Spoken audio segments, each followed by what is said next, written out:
여러분 안녕하십니까. 코로나19 통합 뉴스를 시작합니다. 한미 양측이 워싱턴에서 가진 방위비 분담금 협상에서 양자 간 원칙적 합의가 이뤄졌다고 외교부가 밝혔습니다. 한미 양측은 내부 보고 절차를 마치고 대외 발표를 하게 됩니다. 워싱턴 금철영 특파원이 보도합니다.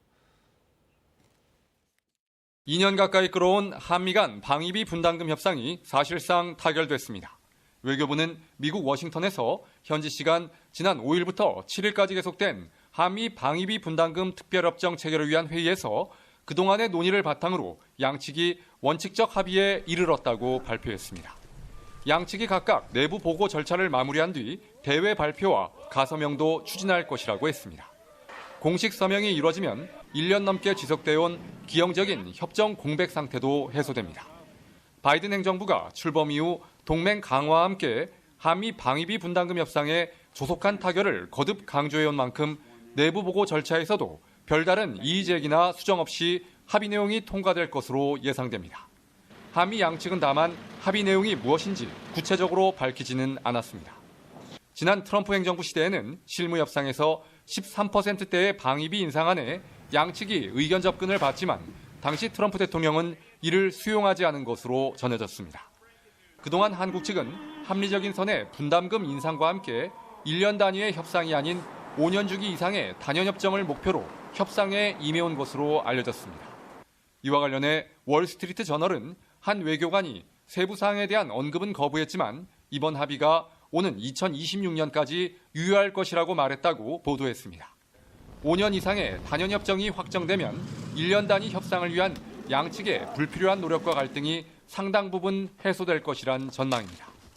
한미 외교당국은 최근 한미 동맹이 한반도와 동북아 평화 번영의 핵심 축이라고 자주 언급해 왔는데 미국이 인도태평양 지역에서 한미 동맹 강화와 더불어 한미일 삼각협력을 강조하고 있는 만큼 이번 협상 타결을 계기로 외교 국방 분야 전략 대화인 이른바 2+2 회담 개최도 탄력을 받을 것으로 전망됩니다. 워싱턴에서 KBS 뉴스 금철영입니다. 3월 한미연합훈련이 오늘부터 시작됐습니다. 코로나19를 이유로 예년보다 규모가 축소됐는데요. 그 여파로 전자권 전환을 위한 검증은 미뤄졌습니다. 조빈나 기자가 보도합니다. 올해 전반기 한미연합훈련이 오늘부터 18일까지 실시됩니다. 코로나19가 변수였는데 결국 예년보다 규모를 최소화해 훈련을 하자는데 한미 군 당국이 합의했습니다. 미군 증원 인력 규모도 예년보다 줄어든 1,000여 명이 투입된 것으로 알려졌습니다.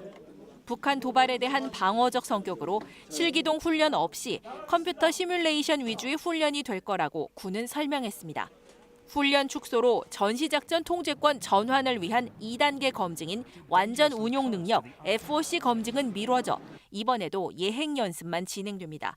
합참은 다만 향후 FOC 검증에 대비해 한국군 대장이 미래 연합사령부의 작전을 지휘하는 예행 연습을 일부 실시할 것이라고 밝혔습니다. 임기 내 회수다 아니다 이제 이런 문제는 떠나서 우선 조속한 환수를 하는 것을 국정과제로 해서 조속한 전환을 추진하기로 해서 가속화시켜 나가는 노력을 하고 있다. 미국은 FOC 검증은 훈련 규모 확대 등 조건을 더 갖춰서 해야 한다는 입장을 고수한 것으로 알려졌습니다. 다만 훈련 막바지인 17일과 18일 미국 국방, 국무장관이 함께 방한하는 만큼 한미 군 당국 간 전시작전권 환수에 대한 논의가 오갈 가능성도 있습니다. 그간 연합훈련 중단을 남북, 북미 관계 개선의 조건으로 내세워온 북한의 반발 여부도 주목됩니다. 남조선 당국의 태도 여하에 따라 얼마든지 가까운 시일 안에 북남 관계가 다시 3년 전 봄날과 같이 북한의 반발 여부와 강도가 향후 한반도를 둘러싼 정세의 가늠자가 될 거라는 관측도 나옵니다. KBS 뉴스 조빈나입니다. 문재인 대통령이 오늘 법무부와 행정안전부로부터 권력기관 개혁에 대한 업무 보고를 받습니다. 특히 검찰총장 후임 인선과 중대범죄수사청 설치 등 굵직한 현안에 대한 대통령 메시지가 나올지 주목됩니다. 우수경 기자입니다. 문재인 대통령은 오늘 오후 박범계 법무부 장관과 전해철 행정안전부 장관으로부터 권력기관 개혁에 대한 업무 보고를 받습니다. 오늘 업무 보고는 윤석열 검찰총장 사퇴 직후 이뤄진다는 점에서 주목됩니다. 법무부 장관으로부터는 올 초부터 시행된 검경 수사권 조정 진행 상황과 함께 민주당이 추진하고 있는 수사, 기소, 분리 등에 대한 보고를 받을 것으로 보입니다. 특히 차기 검찰총장 인선안과 관련한 논의가 있을지에 관심이 쏠립니다. 검찰총장 공백 상태를 최소화하기 위해 인선의 속도를 낼 것으로 보입니다. 행정안전부 장관으로부터는 경찰청 국가수사본부 출범을 비롯한 수사권 조정 후속 조치 등을 보고받을 것으로 보입니다. 최근 사흘 연속 문 대통령이 엄정 조사를 언급한 만큼 LH 직원의 투기 의혹을 총괄 수사하고 있는 국가수사본부에 별도의 당부 메시지가 나올 수도 있다는 전망입니다. 이번 업무 보고는 외교안보부처와 코로나19 관계부처, 국토교통부에 이은 네 번째 대면 형태의 업무 보고입니다. 코로나 상황을 감안해 화상회의 형식으로 진행될 예정입니다. KBS 뉴스 우수경입니다. 윤석열 전 검찰총장 사태로 직무대행 체제에 들어간 검찰이 오늘 전국 고검장 회의를 가집니다. 여권이 추진 중인 중대범죄수사청에 대한 의견이 어떻게 모아질지 관심이 쏠립니다. 김민철 기자입니다. 총장 직무대행을 맡은 조남관 대검차장이 오늘 오전에 첫 공식 일정으로 전국 고검장 회의를 엽니다. 이 자리에는 조상철 서울고검장과 강남일 대전고검장 등 고등검사장 6명이 참석할 예정입니다. 이번 회의에서는 우선 총장 사퇴 이후 조직을 어떻게 안정시킬지 논의하고 수사권 조정과 공수처 출범 등 새로운 제도를 정착시킬 방안을 논의합니다. 윤 총장 사퇴의 요인이 된 중수청 법안을 비롯해 검찰개혁 방안에 대해서도 의견을 모을 계획입니다.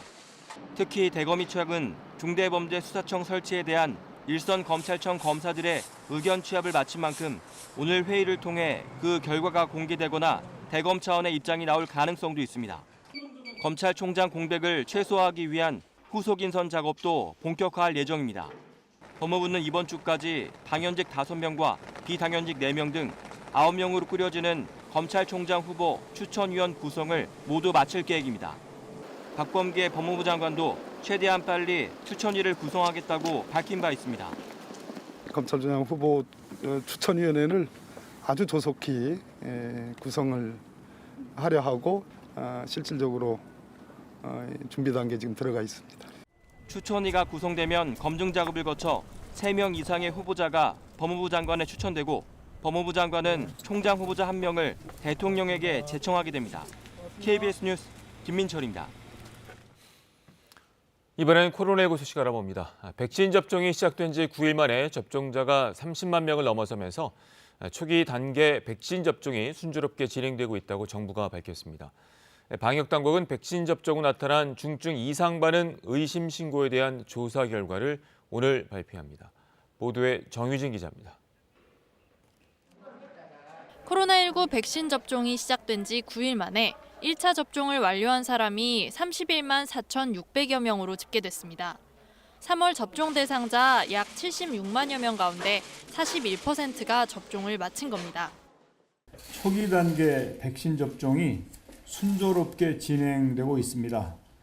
우리와 비슷한 시기에 접종을 시작한 나라들과 비교해도 상당히 빠른 속도입니다. 11월 집단 면역 형성을 위한 백신 도입 일정도 구체화했습니다. 코백스 퍼실리티를 통한 아스트라제네카 백신은 이달에 35만 명분, 4월에서 5월 사이에 70만 명분을 도입합니다. 화이자 백신은 이달에 50만 명분, 4월부터 300만 명분이 순차적으로 들어옵니다. 얀센, 모더나 백신도 공급사와 일정을 협의 중입니다. 백신 접종이 속도를 내고 있는 가운데 접종 후 이상 반응 의심 신고 사례는 800여 건이 추가돼 모두 3,680여 건으로 늘어났습니다. 사망 사례도 2건 추가로 신고됐습니다. 50대 여성 A씨가 접종 후 104시간, 나흘이 경과된 후 사망한 사례와 60대 여성 B씨가 접종 후 199시간, 8일 후에 사망한 사례가 함께 보고됐습니다. 방역당국은 현재로서는 백신 접종과의 인과성이 확인되지 않았다며 역학조사를 진행하고 있다고 밝혔습니다. 또 대부분의 이상 반응은 경미한 수준이라며 백신 접종의 필요성을 재차 강조했습니다. 기저질환이 있는 분이라도 백신 접종이 반드시 필요하다는 것이 전문가들의 일치된 견해이고 한편 질병관리청은 신고된 중증 이상 반응 사례에 대한 백신과의 인과관계를 검토하는 회의를 열고 오늘 결과를 발표합니다. 아울러 아스트라제네카 백신을 65세 이상에게도 접종할지 여부를 조만간 결정합니다. KBS 뉴스 정유진입니다. 방금 들어온 코로나19 소식 알아봅니다. 월요일 영치 기준 신규 확진자는 346명으로 집계됐습니다. 서울은 97명입니다. 취재기자 연결합니다. 김지숙 기자, 신규 확진자 현황 전해주시죠. 네, 중앙방역대책본부는 오늘 0시 기준 코로나19 신규 확진자는 346명이라고 밝혔습니다. 이 가운데 국내 발생은 335명, 해외 유입은 11명입니다. 국내 발생 사례를 지역별로 살펴보면 서울 97명, 경기 128명, 인천 15명 등으로 나타났는데요. 수도권 발생이 전체 확진자의 70에서 80%에다가 3,400명대 신규 확진이 2주째 이어지고 있습니다. 또 위중증 환자는 128명, 사망자는 8명 늘어 총 1,642명입니다. 어제 새 백신 접종자는 2,047명, 이렇게 해서 지난달 26일부터 누적 백신 접종자는 31만 6,865명을 기록했습니다. 정부는 목표 대상의 41% 수준을 접종 완료했다며 접종이 순조롭게 진행되고 있다고 밝혔습니다. 전해철 행정안전부 장관은 오늘 중앙재난안전대책본부 회의에서 접종 기간 동안 이상 반응이 3,900여 건 신고됐지만 대부분 두통이나 발열 같은 가벼운 증상이었다면서 사망 등에 대한 인과성 여부를 조사하고 있다고 설명했습니다. 그 1차 조사 결과는 오늘 발표될 예정입니다.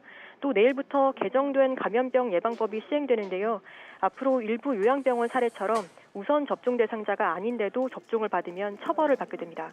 전 장관은 백신 접종을 진행하고 있지만 아직 마스크를 벗을 때는 아니라며 경각심을 늦추지 말아달라고 요청했습니다. 지금까지 문화복지부에서 전해드렸습니다. 어젯밤 인천에서는 음주운전 차량이 갯벌로 돌진하는 사고가 있었습니다. 세종시 금강 수면 갈대밭에서 이 방화로 추정되는 화재가 잇따라 경찰이 수사에 착수했습니다. 이 사건 사고 김재현 기자가 정리했습니다. 갯벌 안에 차량 한 대가 뒤집혀 있습니다. 소방대원들이 차량 탑승자들을 구조하기 위해 분주합니다. 어젯밤 9시 40분쯤 인천 남동구 논현동에서 차량 한 대가 갯벌로 추락했습니다. 차량 안에 타고 있던 20대 남성과 여성은 저체온증 등을 호소해 병원으로 이송됐습니다. 사고 당시 이들은 혈중 알코올 농도 면허 취소 수준의 만취 상태였던 것으로 파악됐습니다. 갈대밭을 태우며 불길이 번집니다.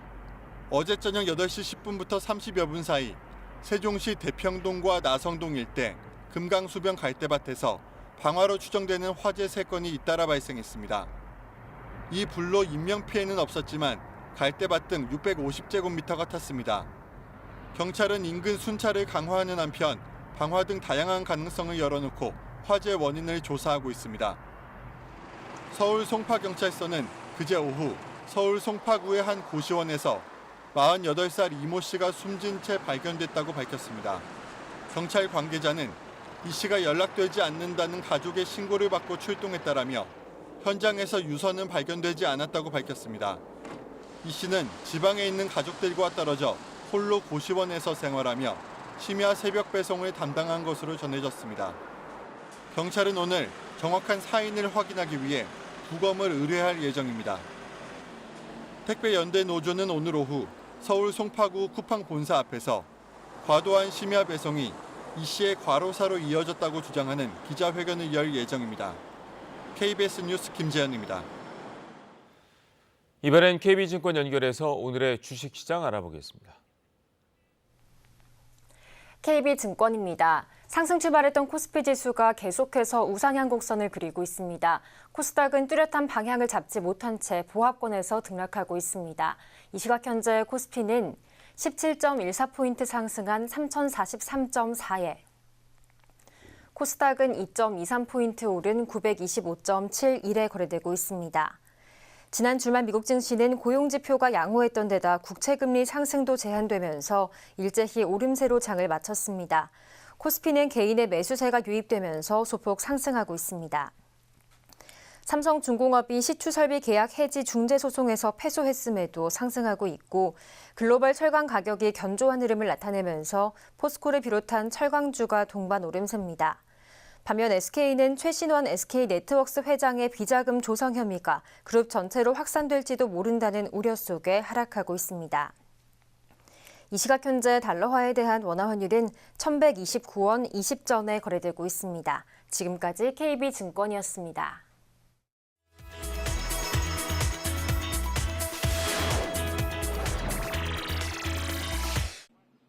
성희롱 의혹을 받는 쿠오모 뉴욕주 주지사가 조심스럽게 사과했지만 사임을 거부했습니다.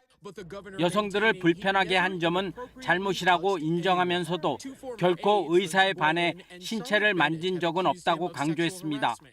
I never touched anyone inappropriately. 쿠오모 주지사의 전직 참모였던 여성 2명은 성희롱을 당했다고 주장했는데요. 주지사가 개인적인 성생활을 묻는다든지 강제로 입을 맞췄다는 겁니다. 주지사가 한 여성의 얼굴을 손으로 감싼 사진도 공개됐습니다. It is my usual and customary way of greeting. 그런데 주지사가 그 여성에게 키스해도 되냐고 물었다는 증언도 나왔습니다.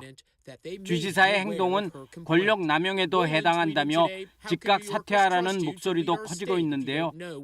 민주당 지도부는 일단 독립적인 수사가 먼저라는 입장입니다.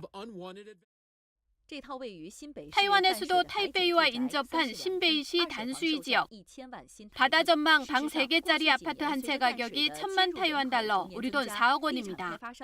이 단수이 지역은 몇 년 전부터 대규모 아파트 건설이 잇따랐지만 지금은 타이완에서 공실률이 가장 큰 지역이 됐습니다.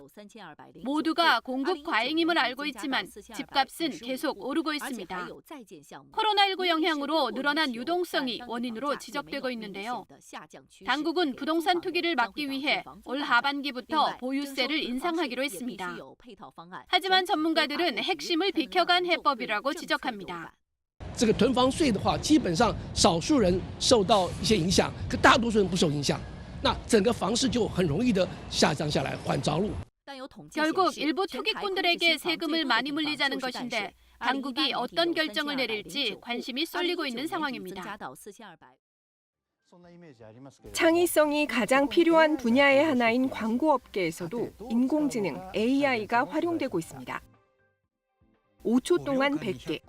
AI가 쉴 새 없이 광고 문구를 만들어냅니다. 가족이라는 키워드를 입력하자 가족은 행복으로, 가족에게 애견을 등의 문구가 나타납니다. 과거의 광고 문구 10,000건과 사전 데이터를 바탕으로 독특한 조합의 광고 문구를 자동으로 생성합니다. 人間にしかできない発想、AI にしかできない発想を組み合わせるとより発想としては広がっていくんだろうなっていう。 AI는 광고 효과를 높이는 데도 활용됩니다.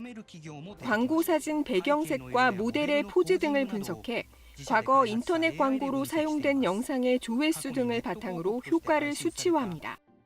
이 화장품 광고는 2,424점인데 배경을 노란색으로 하고 표정과 의상을 바꾸자 점수가 2,809점으로 올라갑니다.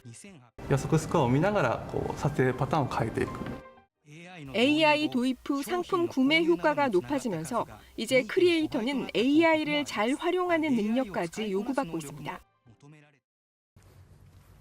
프랑스에서는 먹는 다이아몬드로 불리는 흰 송로버섯의 인공재배 생산 기술 개발을 위해 20년간 노력해왔는데요.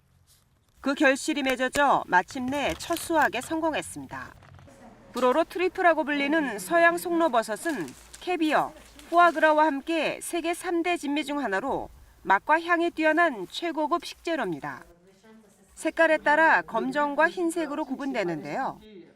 프랑스 오트잘프 지역의 로뱅 연구소는 균균성 버섯인 흰 송로버섯의 생태 주기와 접종며 생산 기술 개발에 성공했습니다.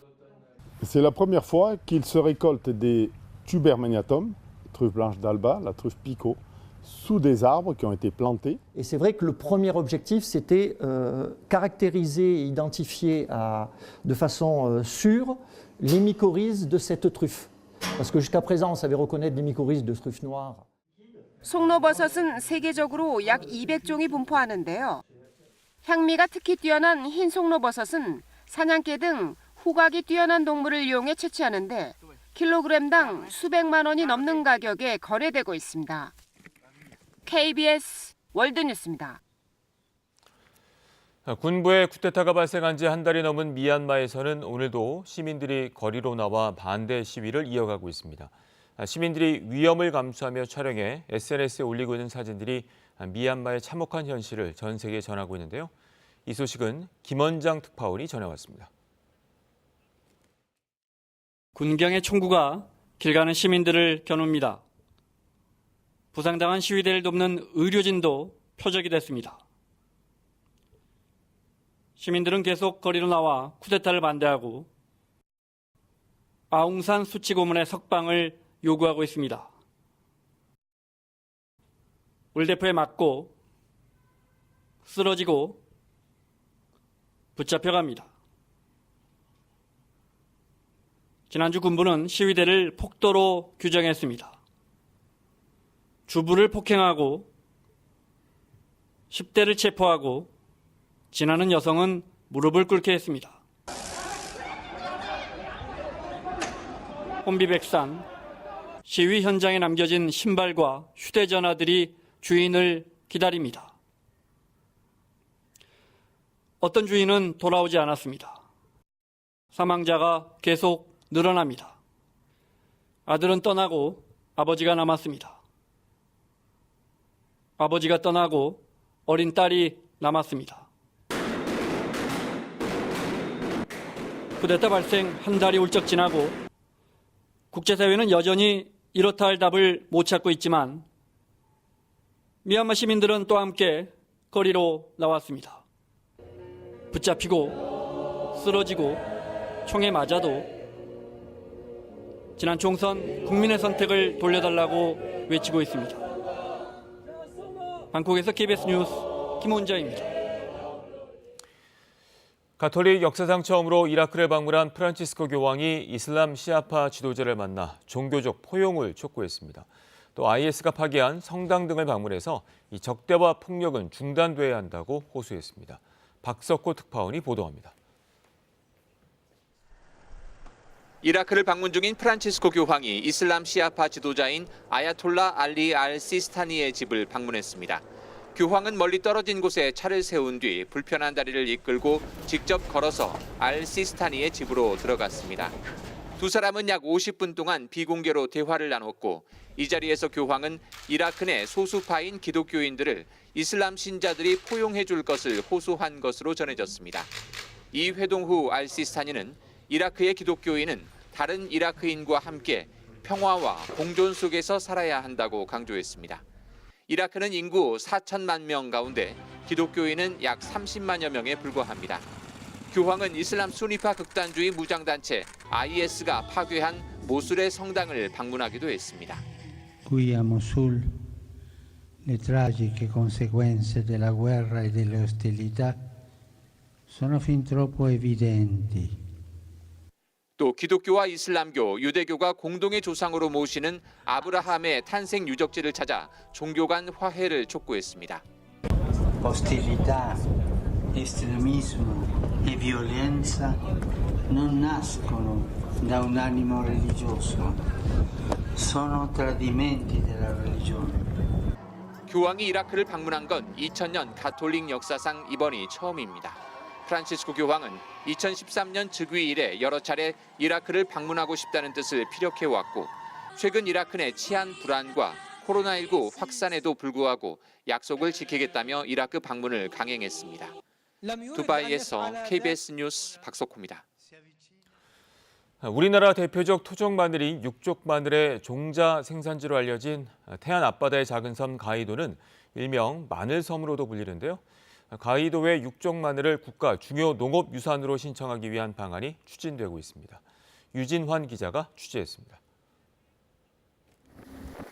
태안 앞바다에서 뱃길로 30분, 서해의 작은 섬 가이도가 모습을 드러냅니다. 가이도의 봄은 마늘밭에서 시작합니다.